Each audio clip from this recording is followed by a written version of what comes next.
This is John Alekis. Building on what Dr. Zek just said, I think it would be something that would be beneficial to the entire medical community if, in fact, the University of South Florida or whomever is reviewing the new therapies to prepare data and information on that. Since they're the ones that are going through the process to continue to give us some objective data regarding what the primary courses of therapy have been, where denials have been, where acceptances have been, and what the success rate has been.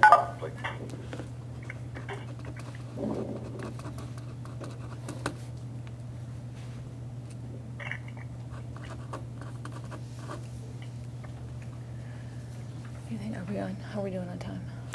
19. Okay.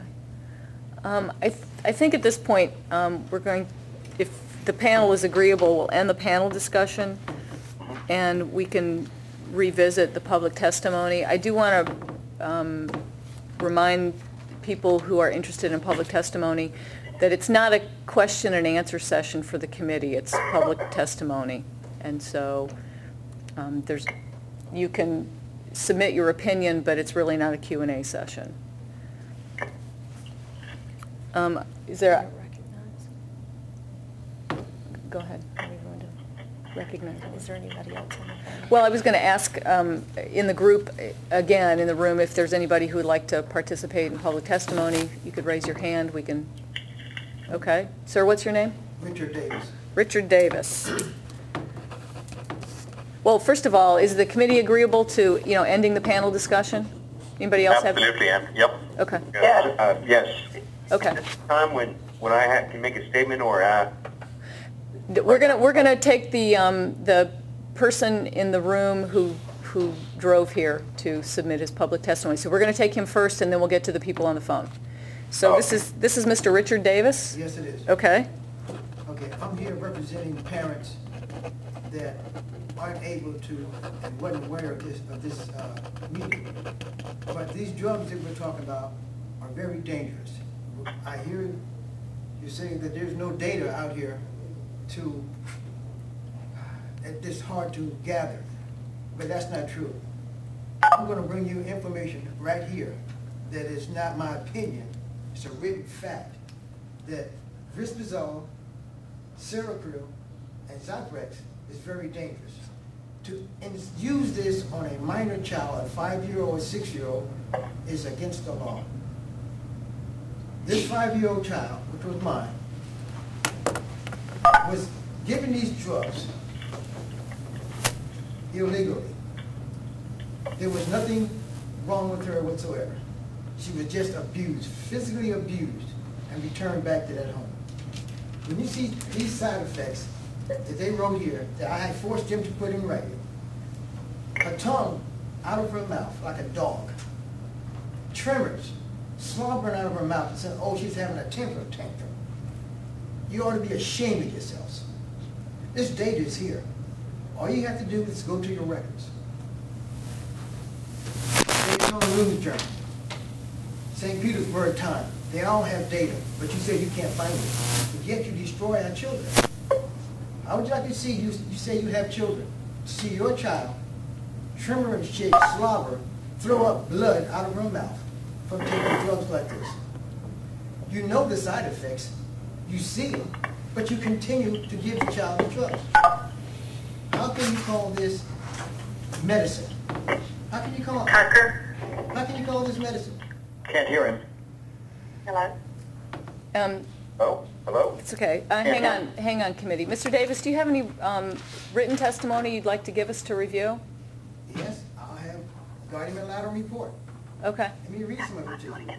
Well, we have other people who want to participate. So what we can do is leave the public testimony portion open, and people can submit written testimony, and I'll give you my address. You can give it to me now, or anyone on the phone can mail it to my attention. It's Ann Wells, Agency for Healthcare Administration, Bureau of Pharmacy, 2727 Mahan Drive, Mail Stop 38, Tallahassee, Florida, 32308. We will leave the public record open for 7 business days, and we'll be happy to accept any written testimony. And Mr. Davis, we'll be happy to take whatever you have and read it and add it to our information. You say there is no data, but it's here. It's all around you. But I don't believe you want to accept it because you want to continue using these drugs on these children. Most of the drugs that I've seen used on children, I've interviewed a lot of parents. It was uncalled for. You remove a child gets very agitated, you drug the child. Where do you get that from? Show me in your medical books where you find that that's the reason to drug a child. There isn't. Okay. But you continuously do this. Child, tongue swollen so it hangs out of the mouth. And you say, oh, she got sleep apnea, so you give her some more drugs. We recognize this is a controversial situation with small children, which is why we're all here.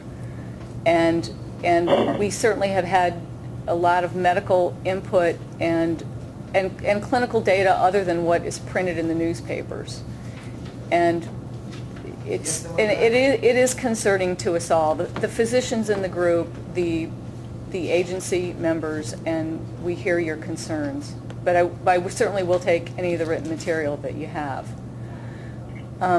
Is there anyone else in the room who'd like to participate in public testimony? Okay, no one else. All right. We have at least one person on the telephone. Mr. Kramer, I'll put you at first on the list. Is there anybody else on the telephone who would like to participate? I'm here. Okay. What is your name, please? Dr. Francis A. Evans Martin. I'm just expressing concern as a mother and as a citizen about anybody giving these psychoactive drugs to young children with developing minds, especially when they're not indicated for them. I think Dr. Peter Bregan has gone into more detail than anyone else on the adverse effects of these drugs, and this should be strongly considered, especially for small children. There's so many other methods, behavioral methods, medical examinations to see if other causes are there, and then just giving them the support and the care that they need to meet all of their emotional needs, which is a large part of some of these problems. It just seems that there are so many alternative methods for helping young children who are in emotional distress, or that giving them drugs just to put a straitjacket on their emotions is just reprehensible. Okay. Thank you for your testimony.